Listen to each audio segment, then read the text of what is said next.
Thank you so much, Father Stoley. That was wonderful, and I appreciate the introduction, and I appreciate all of your presence here today.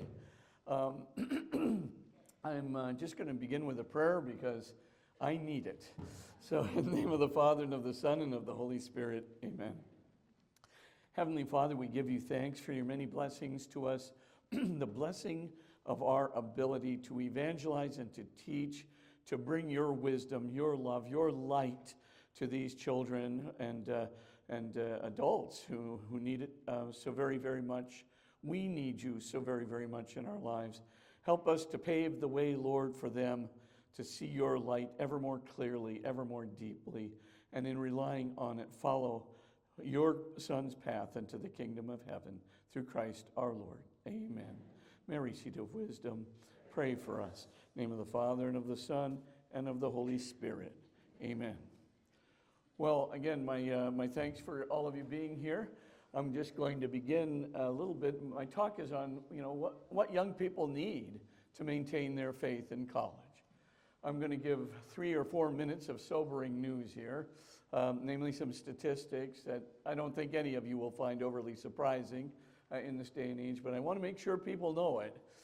So you know the challenges your kids will face when they go to college, and what's likely to happen if they don't have an extraordinary household. And of course, I was listening to those teachers last night. Wow, what extraordinary teachers they were. But they're going to face challenges, so I'm going to give a few minutes of that. I want to talk about the ARC survey for just a moment, the Assessment of Religious Knowledge and Belief survey that's kind of nationwide, and look at how we might be able to help the students' belief scores before they get into college, and then talk about some of the content that we have in that curriculum that really helps the students' belief score. So first, the bad news. The latest Pew surveys indicate that 41% of our young people, these are our believing young people, these are our praying, going to church with their families young people. 41% of them will not only leave the Catholic Church, they will leave belief in God by the time they graduate from college. It might seem impossible that this would happen, but it seems to be happening from 2012 all the way through 2020. This is what the Pew survey has consistently found, and the percentage is increasing. So as we move into the younger generations, it's going to move from 41%, probably shift about 1.5% per year in the bad direction. But there are some solutions I'll get to. The second thing, again, this is bad news, but we can face it. We've got tools to face it and help our kids to face it. The second thing is the result from the CARA survey. This is the Going, Gone survey, which many of you have heard about, from the Center of Applied Research for the Apostolate. 13 is the age at which young people will make their first decision to leave their faith in God. So of that 41% that's going to be, functionally agnostic or atheistic, a none, N-O-N-E, at their end of their college, they're already making that decision at 13. It's by no means finalized. We've got time. But the first time they think, I don't think faith and science are consistent. I don't think faith and reason are consistent. I think if I want to believe in dinosaurs, I'm going to have to leave the faith. It's 13. And that's a vital age. If we can hit these, just get some evidence to these kids, get some right thinking about evolution, etc., to these kids before they hit that age, and then after they hit that age consistently, we can turn this statistic around, and I'll explain it in a moment. The one thing I do want to say amidst the bad news is if you can get these kids to turn around before they get to college, to actually get a sense of their faith before they get to college, I assure you that they have a very good chance of getting through college and being our church's next generation of leaders. If we don't, if they fall off the bridge, if they declare themselves to be an atheist or an agnostic, it's really hard to get them back. I hate to lay all the responsibility on you, but God did it, not me. So for all intents and purposes here, you've got something, you've been given a huge responsibility. From my point of view, the 5th grade through 12th grade teachers in this room, you have one of the most important jobs really imaginable. The eternal salvation of so many of our kids are from Lincoln and from elsewhere are dependent upon you. All right, so let's go to the ARC results for just a moment. Here's some good news. Well, some bad news first. First, the ARC is, I think many of you are aware of it. Lincoln may use it for all I know. But it's the assessment of religious knowledge. And if you want to go to arctest.com, you can read all about it. It's a nationwide survey of Catholic schools from basically the 1st grade all the way through 12th grade, but mostly emphasizing 5th grade through 12th grade, looking at the knowledge and the belief of the students with respect to their Catholicism as they move there. It measures all kinds of other things. But the two monster statistics are knowledge and belief. So what happens with knowledge as our kids are going through Catholic school? Well, you should be congratulated. The knowledge score is going up. So by the time they get to a senior in high school, they're really almost between a B and a B plus, which is pretty good, or it used to be a good grade. I guess now maybe somebody said today it's B plus not that good. I said, well, I would have liked one. No, I'm just kidding. So the point, though, is that it's a B to a B plus. It's good. It's good. I mean, they've got good, and maybe in this diocese even higher, because the ARC breaks it down school by school, and diocese by diocese. But the belief score, the bad news. Even though the knowledge is going up, the belief score is going in the reverse direction, precipitously downward. As the kids' knowledge of their faith is going up, their belief is going so far down that by the time they're seniors, the average Catholic school senior, yes, is getting the equivalent of a 67, a D plus. That is their belief score. Let me translate it for you. A D plus will get you not through the freshman year of college. You'll be gonzo. The average student will literally be on his or her way right out the door with a D plus. What do they need? I'm not going to go into all the studies that have it, but the Pew study really does go into the need for faith and science. It is the number one reason that students leave. Of that 41% that'll leave their faith in college definitively, 50% will leave for one reason alone. They think that faith and science are contradictory. Science is truth, therefore faith must be some kind of myth. That's what it is. We just got to face the facts. They think there's a fundamental contradiction.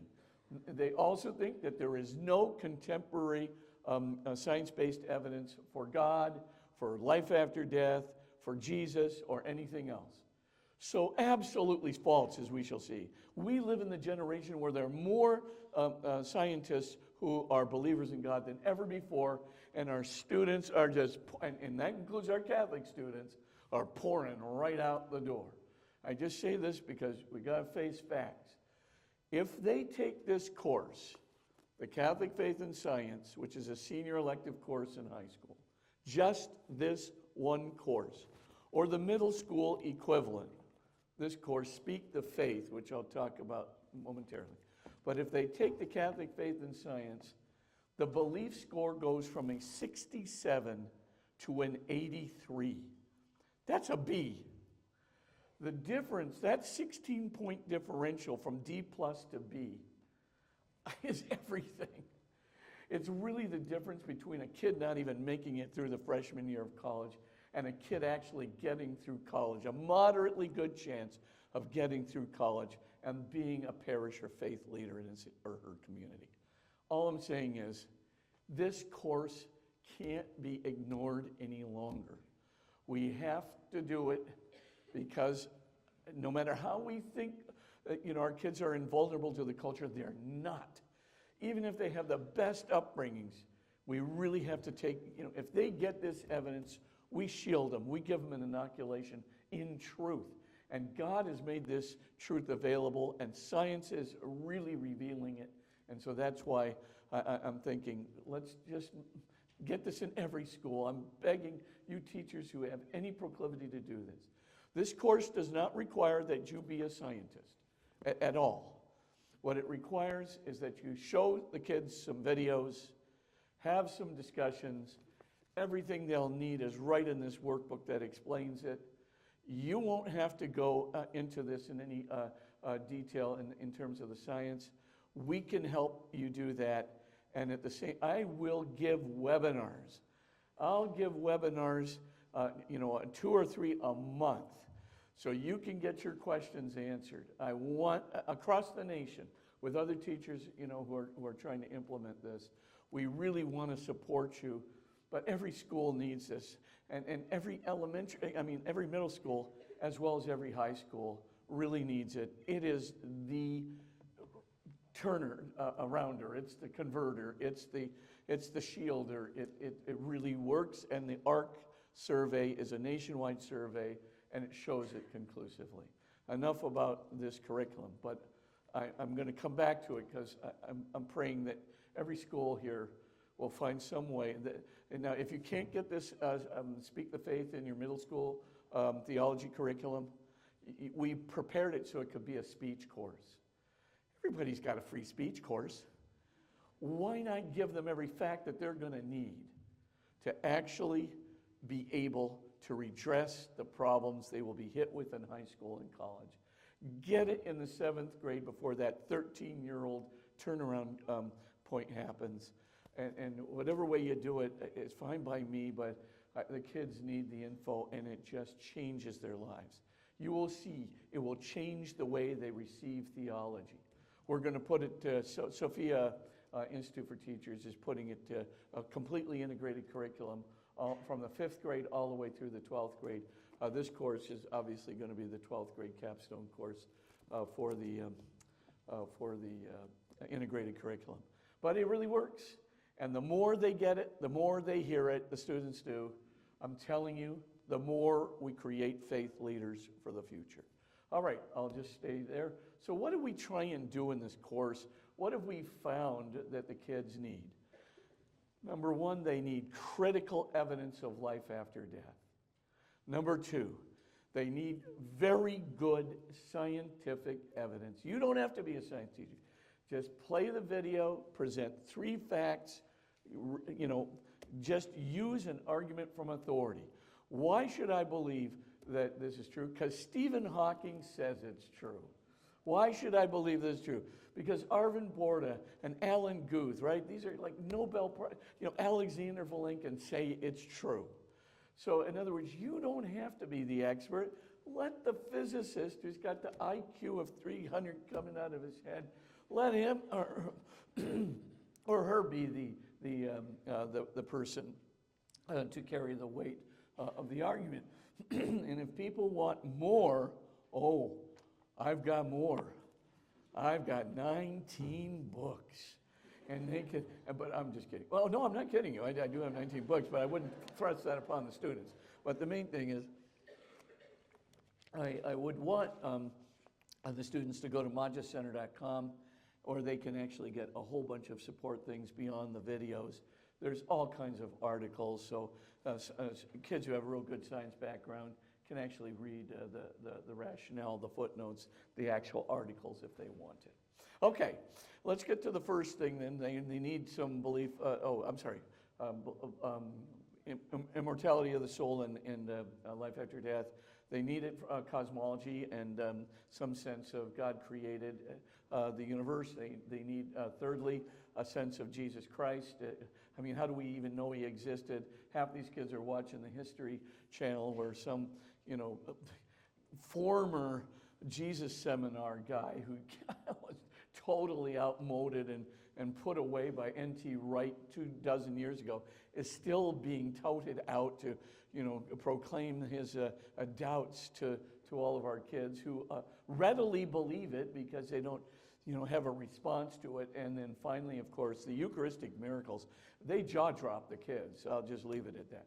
So let's go first. What's with these near-death experience studies, life after death studies? Let me just go through it very quickly with you. If you want more, just go to magicenter.com. I've got all kinds of videos on this. I will also send you the link to our learning portal, where you can actually watch these videos yourself, and take a look at it. If you're a high school teacher, you can see the applicability of the videos. We've got some, the same videos could be used in middle school, definitely, but we have some modules that might be a little bit better fit for the middle school kids, but they can understand the videos. Okay, let's go to number one, near-death studies. In 2022, the New York Academy of Sciences proclaimed, and by the way, for the first time, that there is a very credible possibility that your consciousness will survive your bodily death. Let me see if I have this right. The New York Academy of Sciences, which used to be the protagonist for a whole lot of non-religious things, is saying that there's a very credible possibility your consciousness is going to survive your bodily death. Where in the world did they get that from in terms of a scientific opinion or truth? Where did they get it from? They got it from 26 really good peer-reviewed medical studies of near-death experiences, terminal lucidity, and intelligence in hydrocephalic patients. I'm just going to explain this just really briefly. I want to get through much of the evidence today. Okay, thank you. The first thing to notice with the near-death experience studies is the following: that these studies are set up where you have maybe 2,060 patients. So they're very good studies. They're longitudinal studies. They have sometimes upwards of 16, 17 people, scientists who are actually monitoring these studies. They're really excellent. They're not anecdotal. They're not just stories that are being told. Those stories may well be true, but a good scientific study carries a lot more credibility because it gets a lot of the bias out of it, a lot of the agendas out of it that can always be part of a subjective story. But a really good scientific study gets all the stuff out. What do they find in general? I'll just, and how can they be so sure that your consciousness is living after death? Number one, there's a thing called veridical data. Veridical data just means data that's verified, observations being made by dead people or by clinically dead people, where they can see and hear, and they're reporting what's going on outside the hospital, and it has been verified by an independent researcher after the fact. For example, Mr. So-and-so, we lost your dentures. No, you didn't lose my dentures. When, my soul left my body, that's what they'll call it, a soul body or something. But when my soul body left my physical body, there I was, hovering above my body in the operating room, and I saw the nurse with the red hair take my dentures out of my mouth before you put the paddles on me. She opened a drawer under a machine that looked like this, slammed the drawer, but if you find that red-headed nurse and you open that drawer underneath this machine, you're going to find my dentures. Sure enough, there they were. I mean, how did he know? I mean, flat EEG, right? He has no electrical activity going through his cerebral or frontal cortex. Well, that means your brain is non-functional. Can't, see, hear, think, etc. Might be a little bit of hearing, but no seeing, no remembering, no, thinking, cogitating activity if your cerebral cortex, frontal cortex are out of action. All right, and fixed and dilated pupils and no gag reflex. I mean, it's going all the way down to the lower brain. So what's the point? How in the world could they be doing it with their physical brain? Answer, they can't. Let me just give you another example. Maria Maria has, right, she has her heart attack, her brain shuts down, she's at the state of flat EEG, fixed and dilated pupils. Zoom, she goes through the hospital walls and finds herself hovering outside the hospital walls there on the 3rd floor. So she's outside of the hospital looking back at the hospital and sees a tennis shoe on the 3rd floor ledge with a worn left toe and a shoelace sticking underneath the heel. Well, she reports this and goes, I'm absolutely sure it's there. Nobody knows because, this is probably dropped by a construction worker when the hospital was built, and nobody's seen it since. But I'm telling you, it's there. So one of the researchers for one of the doctors who was studying this actually crawled out on that ledge. There was the tennis shoe with the worn left toe and the shoelace sticking in it. I mean, who knew? I mean, very interesting. By the way, the one that really gets the kids is blind people. Matters to me, 80% of blind people see, most of them have been blind from birth, see for the first time when they're clinically dead. That is to say, flat EEG, fixed and dilated pupils. So these blind people, let's take Bradley, 16-year-old Bradley, and we can play these videos and do play these videos for the kids in the actual video series. So basically, you can hear the Bradley explaining in the video. Well, when I had my heart attack, I left my soul body, left my physical body. I went right through the hospital walls, and there I was outside the hospital, and I saw snow on the ground for the first time, and I saw the grooves and the tracks from the snow and so forth. I saw this tram passing by. And on the tram, there was a big, huge sign on the back with an arrow pointing to the right. And sure enough, that train went right up those groove train tracks and just went right into a grove of trees off to the right where the arrow was pointing. Well, and one thing about trams and one thing about heart attacks, you get really good second-by-second measurements. Bingo. Total coincidence. This is going not on in the operating room, outside the hospital. Blind Bradley is able to describe perfectly what is going on in terms of visual images. And he's never seen anything before in his life. And this is really interesting.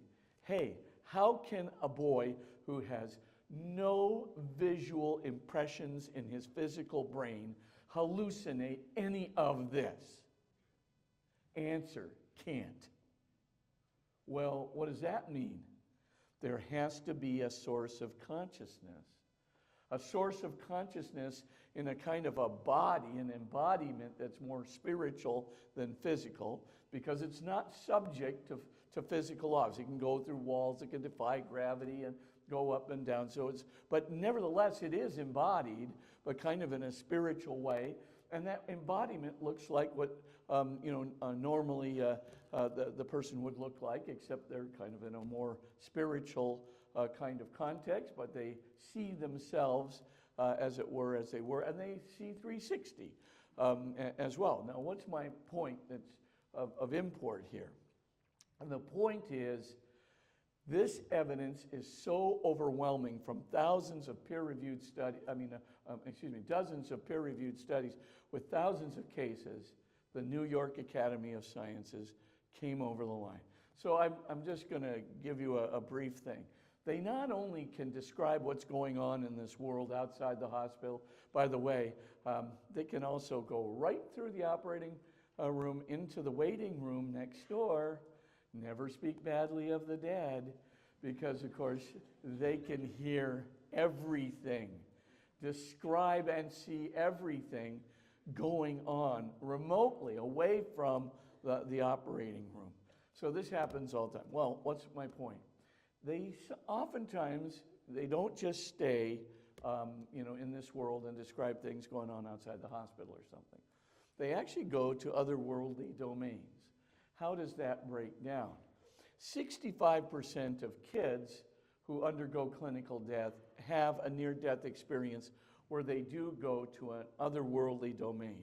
Almost 100% of children who are under 14 are under 13, almost 100% have a heavenly experience. Adults are very different. Only 20% of adults, not 65%, only 20% of adults have near-death experiences. I link this back to purgatory or something. I don't know what it is. But that other 80% is not ready for judgment or not ready to go anywhere. Or they're just suppressing it or whatever, but it's just not there. Whereas the kids, it's there 65% of the time. But anyway, 20% of adults do have an experience. Now, the interesting thing is among adults, 80% of adults, 80 to 85%, have a very heavenly and good experience where they see a loving white light that they identify as Jesus or God. The loving white light they identify as Jesus or God. It takes all of their pain away. It's in a heavenly domain. Also, they are met by deceased relatives and friends during this time. The deceased relatives and friends are at peace and so forth. Those deceased relatives and friends look like they looked like, not when they died at 80 years old. They look like they looked like when they were 30. And it's kids who are the best at identifying. Kids don't have an agenda. So, well, I met, my great uncle Ed. You didn't even know your great uncle Ed. He was dead 10 years before you were born. But he met me. Okay, what did he look like? You put him into a photo array with his picture at 80 yees old. Kid goes, no, it doesn't look like any of those pictures there. Then you put in the one where the grandfather is 30 years old, his war pictures or from World War II or something. And you put it in there, and all of a sudden the kid goes, that's him. So generally, they look like when they were 30. But what is my point about the heavenly domain? That happens about 80% of the time. Met by deceased, loving relatives and friends, met by loving white light, who actually kind of reviews life, takes away pain, etc. Then 20% of adults actually have a dark experience. And the suicides often have a very lonely experience.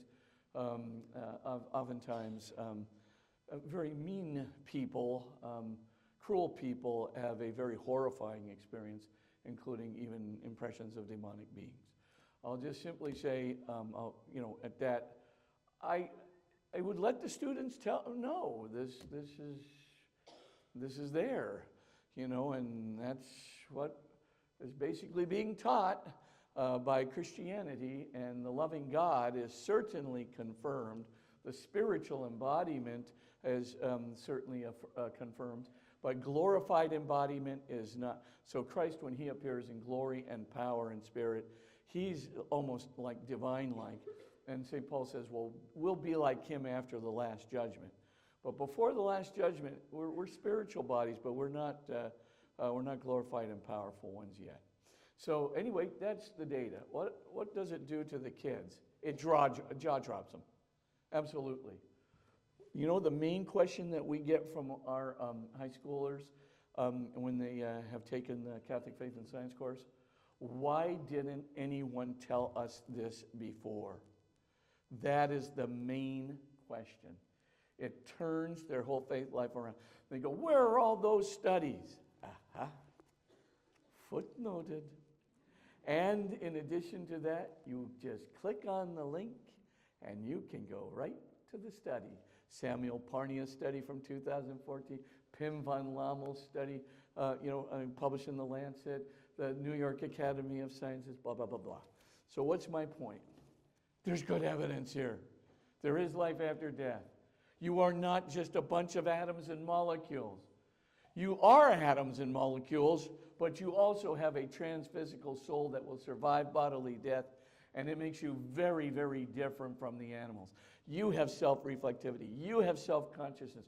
You have a rational soul. You have abstract thinking capability. You're not going to get this from your physical embodiment. Even David Chalmers, all these Oxford School guys, all of them are saying what? You can't reduce self-consciousness and rational abstract intellect to mere physical processes and structures alone. You cannot do it. So what does that mean? We have a soul, ladies and gentlemen. And that soul is going to survive bodily death. Let me just tell you a few things more. There's a phenomenon called terminal lucidity. I'll just explain it real really quickly. 1 or 2 hours before a person dies, oftentimes they kind of awaken. Now these people have been, let's say, severe Alzheimer's patients, right? The brain filled with amyloid plaque takes everywhere. Basically IQ less than 25. Maybe capable of animal sounds. Kind of gulping down food by eating it if you don't spoon it up to them, etc. Brain lesions that are very severe, severe dementia, brain trauma that are severe, genetic defects that are very severe. In other words, a person has not even been uttering an intelligible sound for 5 years. 1 to 2 hours before death, the person wakes up, goes, "Oh, Bob, I'm going to die in about 1 to 2 hours. I'm going to need a little help with my funeral. Could you help me out here? Could you do the preaching at the and of course, Dr. Rudolph Tanzi, the Harvard investigator who's looking into this, says, all of us, we look at this phenomena. It happens all the time. It's simply amazing. But the question we have is, who are you? You cannot possibly be asking this question with your brain the way it is. It's just not possible. And then, Bob, could you help me out with the will? I need to make these, changes. This person hasn't uttered a sound in 5 years, and they're talking just like you and me. It's called terminal lucidity is the name of the phenomenon. How are you going to do this when your brain can't do it? Listen to these hydrocephalic studies. This is really interesting. I'm sorry I spent all this time on it, but it's just so fascinating. If you didn't think you have a soul, you know what hydrocephalus is, right? That's when the spinal fluid comes, soaring up into the cranium, right? And as it soars up into cranial cavity there, it starts destroying your brain. And of course, the spinal fluid replaces the brain tissue. And it just keeps going and going and going until basically you only have about 4% of your brain left at max. And right at that point, of course, you should have zero consciousness. But that is not the case.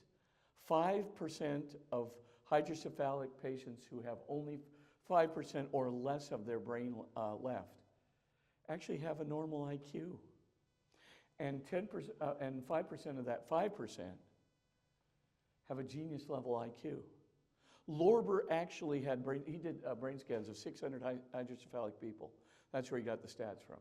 And the main thing, though, to notice is one kid who literally had less than 1%.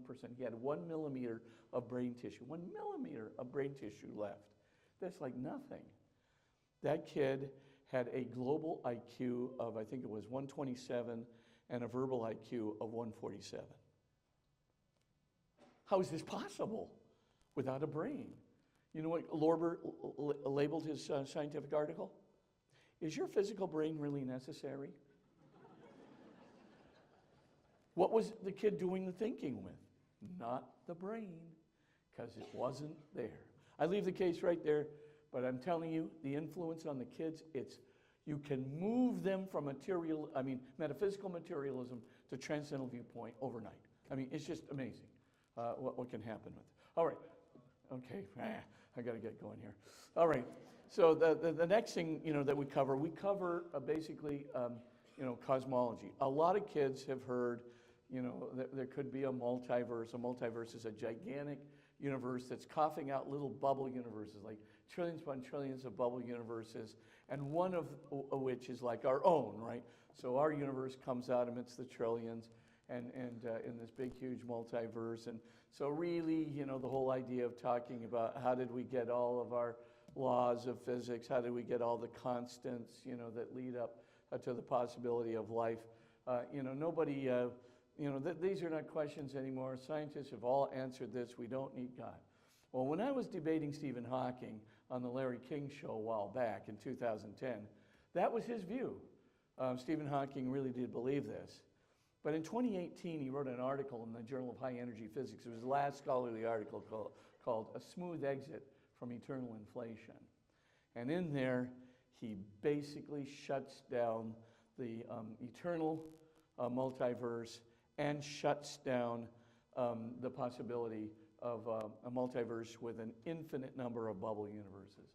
Indeed, he contradicts it and says any multiverse that could generate our universe would have to have a very small number of bubble universes.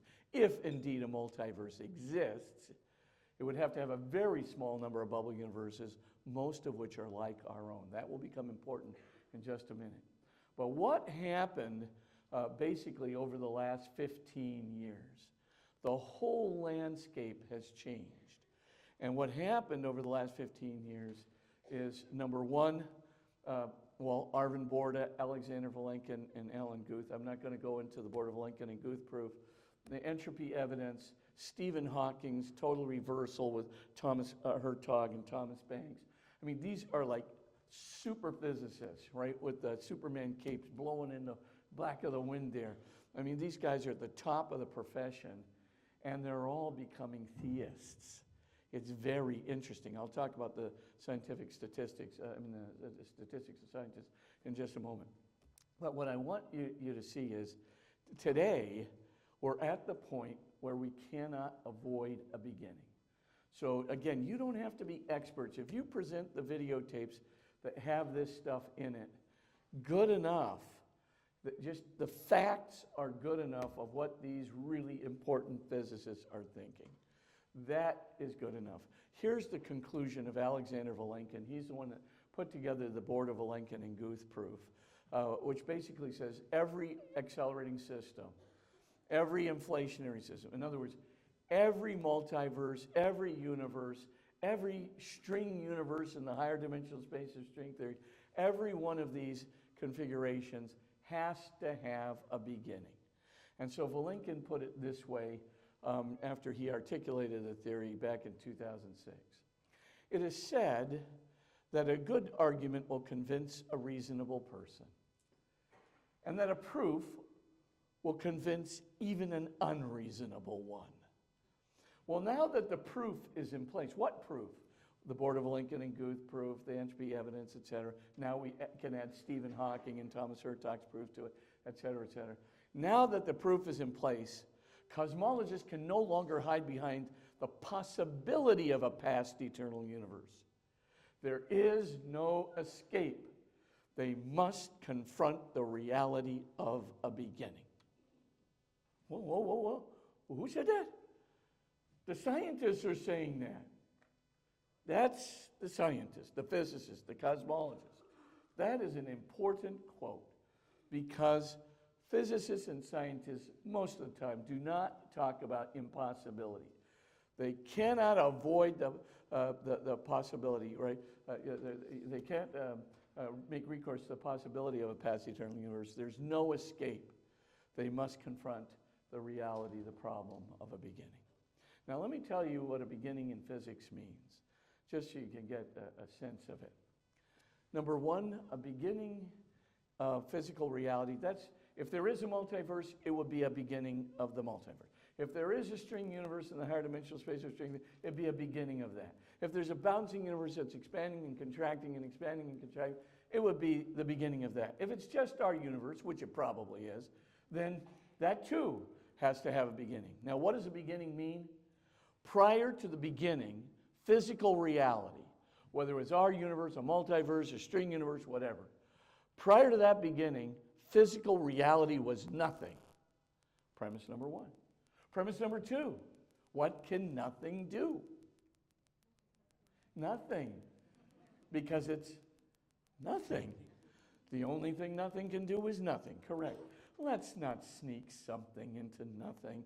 That always obscures the situation. Number three, if prior to the beginning, the universe, physical reality, whether it's a multiverse, just our universe, etc., was nothing and could only do nothing, then our universe could have never moved itself. Physical reality could never have moved itself from nothing to something. Why? Because it was nothing and could only do nothing. Therefore, something else, something not in our universe, something that is beyond physical reality altogether, something that transcends physical reality altogether, has to create our physical reality, has to make it move from nothing to something. It has to have two things in. Totally transcends physical reality. Number two, the capacity to create out of nothing, ex nihilo. I'm not saying this. This is the result of science. And our kids need to know that, because a lot of our kids think that most scientists are atheists. Now, before I go into some of these, fine-tuning arguments, John, can you just go zoom back to the statistics on scientists? I want to just tell you what the Pew survey has, that measures the belief level of scientists throughout the nation. What it has found. Today, 51% of scientists, 51%, still a majority, are believers in God or a higher transcendent power. Only 21% are agnostics and 20% atheists. 8% are too scared to declare. Number 2, young scientists. This is where you can take the temperature of what's going to happen. 66% of young scientists, 35 years of age and younger, 60% are believers in God or a higher transcendent power. Only 15% are agnostics, 15% are atheists, and 4% are undeclared. So when you start looking at this, you go, hey, wait a minute here. 66% versus 15%. It doesn't favor atheism. Theism, belief in God or a higher transcendent power, is the name of the game among the young scientists. Look at this statistic on physicians. 76% of physicians believe in God or a higher transcendent power. Only 12.5% are agnostic and 11.2% are atheists. This is not the world of the 19th century. This is not the world of the early 20th century. This is not the world of the later 20th century. We are dealing today with a conviction among scientists that God, a creator, an intelligent creator, exists, and a lot of them, being fully aware of those near-death experiences I talked about, are actually proclaiming this, proclaiming that there is a life after death. By the way, 73% of physicians believe in miracles past and present. Just saying. This is a real interesting world. Why? Because there's a ton of evidence out there now that was never available before. I mean, the study of the miracles in the medical profession, which I can't get into today, but if you want it, you can always go to Catholic Faith and Science or Speak the Truth. So the main thing, of course, is, yes, we do talk about miracles with the kids because science has studied them. And there is really first-class scientific investigation of these miracles, and many of them are so scientifically inexplicable. And if I have time, in my breakout sessions, I'll point this out, that you can't possibly imagine, how it could ever be explained naturalistically, even in the future. So, anyway, we'll just stop there for just a second, just to say, kids need to hear this. They actually need to hear where the scientists are. So many kids will say, well, I'm scientific, I can't believe in God. Oh, yes, you can. Because if most of young scientists, a super majority of young scientists can believe in God, you can too. And you don't even have a Ph.D. yet. So let's take a look then at what's going on in the whole area of what we call cosmic coincidences, or the fine-tuning for life that's programmed into our universe. I don't have a lot of time to go into this because I want to get into the shroud today, but I just want to say there's a good amount of evidence there too for belief in God. But let's just take the low entropy statistic so you can get an idea. Low entropy, that means high order. High order in our universe is really necessary in order to have any physical activity in a physical system. So you got to have very low entropy, means that it's the high order is not worn down. Entropy is a measure of disorder. So low entropy is low disorder, which means high order. I know it sounds crazy, but just take my word for it for a moment. If you need low entropy, you need high order if you're going to have any life in our universe whatsoever. Now, this very famous physicist at Oxford named Roger Penrose, he actually figured this out, right? He basically said, well, what are the odds against our low entropy in our universe? It's actually an easy equation to do, because all you need to do is take the amount of entropy per baryon, which is 10 to the 40th, times the number of baryons, 10 to the 43, excuse me, times the number of baryons, and that's a 10 to the 80th in our universe, and you get the answer. It's 10 raised to the 10 raised to the 123 to 1 against. That's a double exponent, ladies and gentlemen. The odds of our low energy, of our low entropy are 10 raised to the 10 raised to the 123 to 1. Well, what's that like? It's the same as a monkey typing the entire corpus of Shakespeare perfectly by random tapping of the keys in a single try. This is really improbable. It's so improbable as to be impossible. And Penrose just says, this is the most difficult of all possible cosmic coincidences that absolutely necessary for life, and yet so far out of reach of pure chance. There's only one possible explanation, and that's a multiverse with 10 raised to the 10 raised to the 123 bubble universes. Now, enter Stephen Hawking in 2018. No, multiverse is going to have a beginning. Board of Lincoln Guth is saying multiverse is going to have beginning. And now Hawking is saying small number of bubble universes, at most 10, 20,000 bubble universes. That doesn't even touch. You know what? If you take 10 to the 10 to the 123 and you divide it by 10 to the 10 to the 80th, you know what it is? It's 10 to the 10 to the 123. Because 10 to the 10 to the 1 to the 80th doesn't make a hill of beans. It's so darned insignificant compared to the hugeness of the number 10 to the 10 to the 123. And now you're going to try and explain this with 40,000, 100,000, a trillion bubble universes? Good luck. No possible way. This is screaming out design. Some brilliant universal being has just infused our universe. Our kids just need to hear this. This is what scientists, I'll just, there's many other cosmic coincidences I could talk about today, but, in 1 hour, it's very difficult. But the main thing to notice is Fred Hoyle. Fred Hoyle used to be the atheistic gadfly of the physics community. You know what a gadfly, bugging people all the time, right? He'd always come out, every time something looked like God existed, there was Fred Hoyle, at the end of it going, oh, there could be this possibility or that possibility.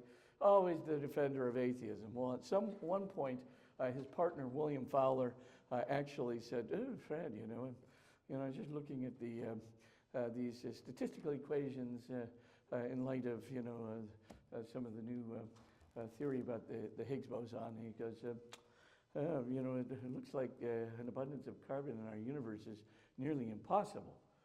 Hoyle later compared it, he said, to have an abundance of carbon by pure chance in our universe is the same as a hurricane or a tornado sweeping through a junkyard, assembling a Boeing 747 ready for flight. In other words, highly improbable. Later on, Hoyle, the great atheist, changes his mind. And he basically says, I'm going to have to paraphrase it, something like this. There are, the numbers that one deals with here are so spectacularly high that I do not think that it is possible to explain our universe in naturalistic terms.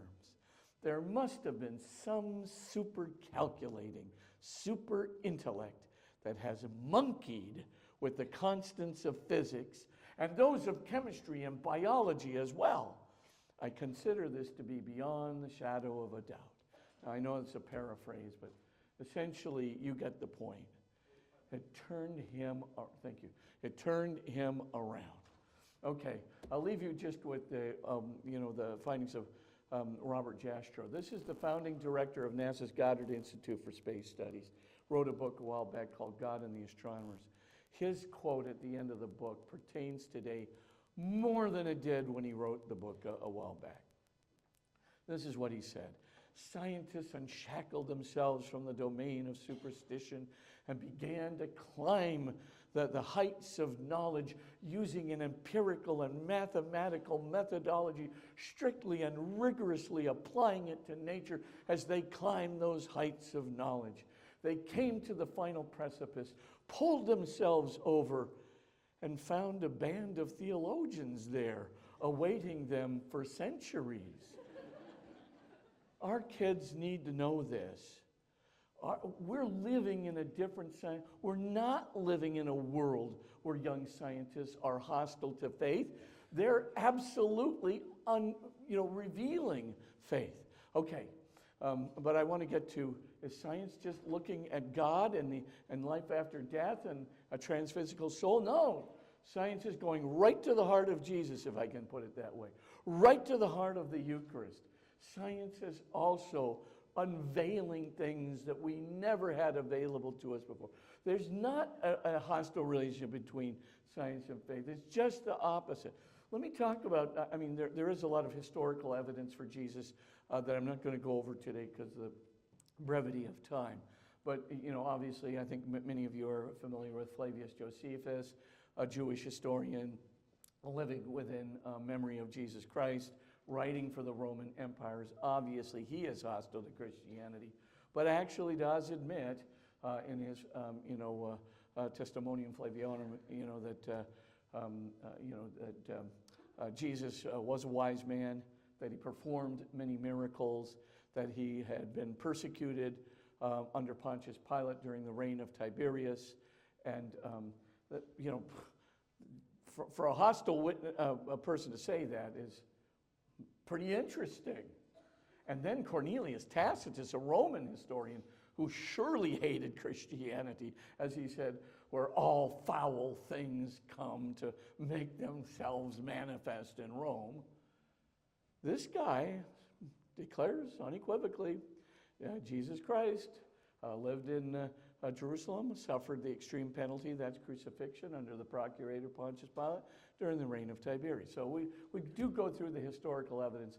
By the way, there's really good historical criteria that have been applied to the New Testament. I'm not going to get into that today. What jaw drops the kids is the Shroud of Turin.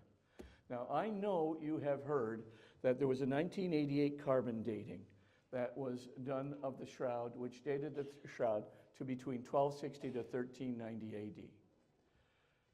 That carbon dating, although it had a systematic error in it and should have obviously had to be declared as faulty because of the systematic error, the carbon dating was correct.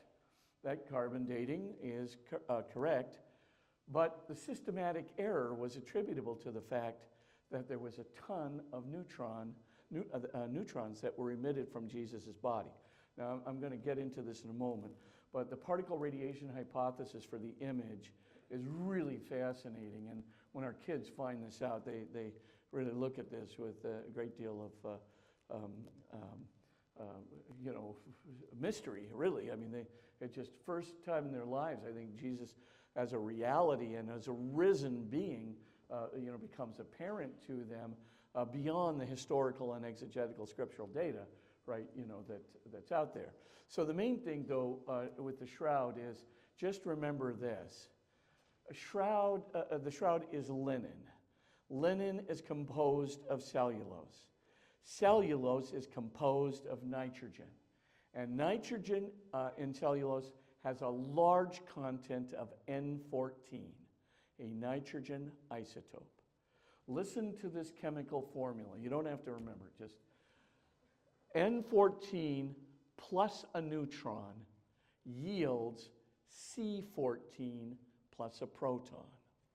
Now, this is very, very important.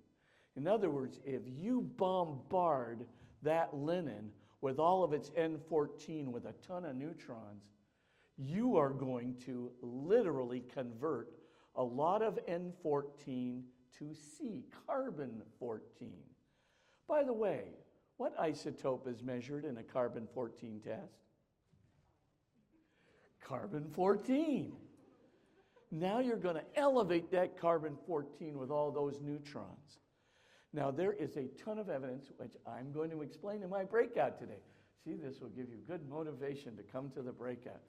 But anyway, I'm going to show you precisely why the particle radiation. I'm just going to tell you the results of that investigation momentarily.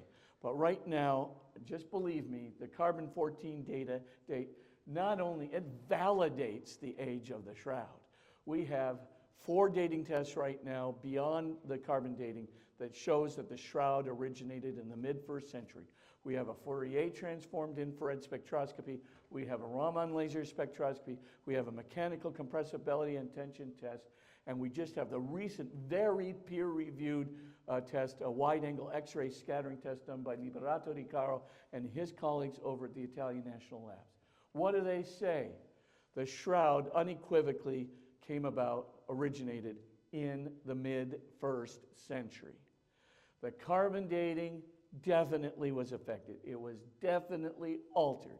It was altered by a huge addition of carbon-14 in the cloth that came from neutron emissions. I will explain momentarily. Now, there's no doubt it came from Jerusalem. There's pollen grains all over that shroud. And in that shroud, 3/4 of the pollen grains come from where? Jerusalem and northern Judea.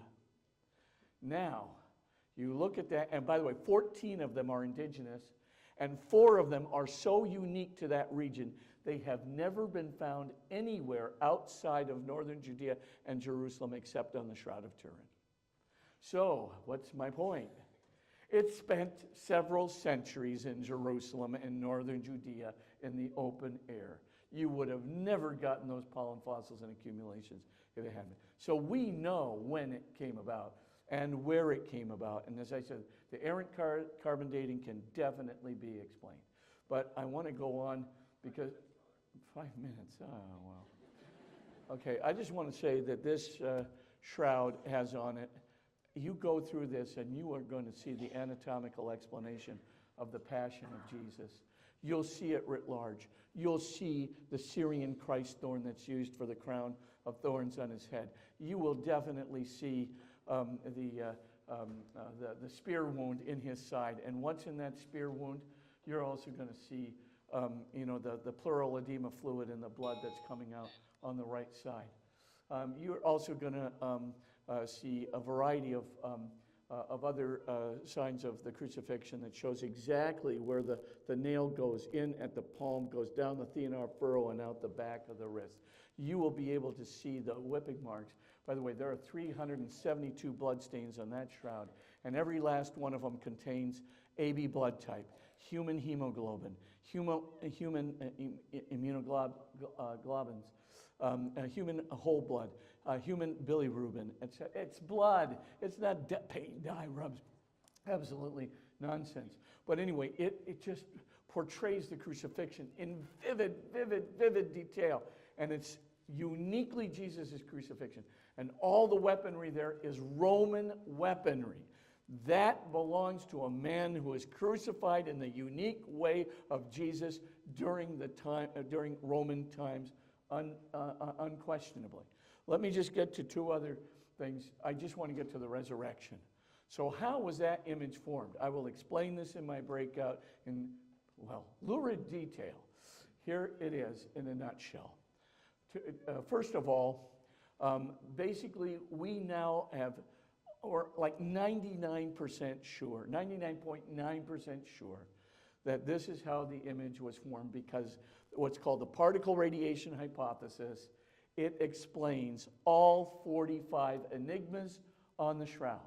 It also explains the 6 unique aspects of this image that occurs in no other image in the whole history of historical artifacts to this day. In other words, this is a perfectly precise three-dimensional photographic negative image emblazoned on a non-photographically sensitive linen cloth. The imaging is three-dimensional. It's like an MRI. It encodes three-dimensional data like an MRI. You can take a VP8 image analyzer from NASA and you can make a three-dimensional statue out of this data. It is such perfect three-dimensional data. There's no other image like this. It comes from a historical archive, totally unique. It's got imaging from the inside of the body. Literally, you can see the backbone, and you can see the backbone in three-dimensional proportionality to the flesh that's surrounding it from the inside of the body that is there encoded on the shroud. I mean, I could go on and on. This image is totally unique among all images. It used to be such a mystery. How did it happen? How was it, the image of equal intensities in the frontal image and the dorsal image? I'm just going to tell you right now, particle radiation hypothesis is the reason for it. Let me just give you what that is. This is what most of the scientists who have investigated it, and by the way, these are good people. I mean, Dr. Arthur Lind, Dr. Jean-Baptiste Renaudot of France, Dr. Kitty Little at Harwell and great reactors at Great Britain, Robert Ruckers and Thomas McAvoy and Thomas Phillips. I mean, these are all like doctorate in nuclear physics guys, I mean, that have just really done, starting with Dr. John Jackson. These are, fantastic array of people. But here's what we think actually happened. So between 24 to 50 hours after that body was laid in the shroud.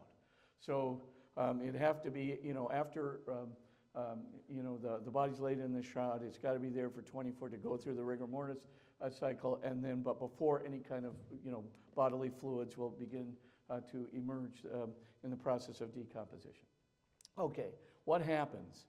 There is a bright flash of light from a low temperature nuclear reaction and a boom from a low temperature nuclear reaction. Then the entire body undergoes complete nuclear disintegration. And that nuclear disintegration means that every particle constituent, so the protons and the deuterons, those are the positively charged particles, they're blasting right off the body and down from the back of the body down to the dorsal image of the shroud. They're just blasting off of the body. And what are they doing? They're causing this most unique image with the three-dimensional and the inside imaging of the body. They are the ones that are causing this. But it's not with any substance. There are no powders, there are no rubs, no paints. The image is produced by the brittleness of the actual fiber. So these particles, the positive particles, are coming and they're sticking right at the uppermost surface of the fibrils, causing a brittleness and a crispiness of that fiber that has a straw-like coloration. That's the one you see in the positive image of the shroud. And as you look at that, you can see that it definitely has all the encoding. If you look at it with a microscope and with a VP8 image analyzer, you can detect all the encoding that is there. Particle for sure. These are protons and deuterons that compose Jesus' body is actually embedded in the shroud, creating this image. Now the second thing is the neutrons. The neutrons are blasting off the body too. Those neutrons, they're going to turn that blood bright red. As you know, blood moves from bright red to dark red to brown to black. Well, you can, pretty much see that it's not going to be, shouldn't be bright red. But you irradiate that blood with neutrons, and then you put it into sunlight, like ultraviolet light, in the next position. I'm telling you right now, it turns bright red. Goldoni discovered it a long time ago, and of course we now believe it has to be the neutrons that did it. The neutrons are elevating the carbon dating, producing a ton of new carbon-14 from the nitrogen-14 in the cloth. Every one of those 45 enigmas is explained by the shower of neutrons. The Lord is literally leaving us the particle constituents of his body to produce the image, along with the blood of his crucifixion and that cross. What are the odds that you could have a simultaneous nuclear disintegration of every stable atomic nucleus in a human body? What are the odds of this happening by pure chance? Remember, there's 7 billion stable atomic nuclei in a human body. The odds of this happening is a monkey typing the first scene of Macbeth perfectly by random tapping of the keys in a single try. In other words, impossible, unless it's a miracle. There's no naturalistic explanation for this. It literally is a sign of the resurrection. The light of the resurrection, this bright flash of light from this low temperature nuclear reaction. A boom from the low, and then the particle shower that's literally embedding the particles of his body and fashioning it into a three-dimensional image of his body right there on the shroud, with the inside of the body being imaged as well. This is all happening in one wonderful, scientifically, naturalistically, inexplicable, miraculous moment. I mean, why? Why would the Lord have done it, for this? I think the Lord knew 2,000 years from now, there's going to be a skeptical, scientific generation of people, and I'm going to give them all the clues they need through 45 enigmas to show them that this is how I did it with a miracle, the miracle of the resurrection, the miracle of his literal physical body becoming a spiritual transphysical body, the miracle where he could just say to that scientific generation 2,000 years later, gotcha. Thanks so very much, everybody. Appreciate your kind listening.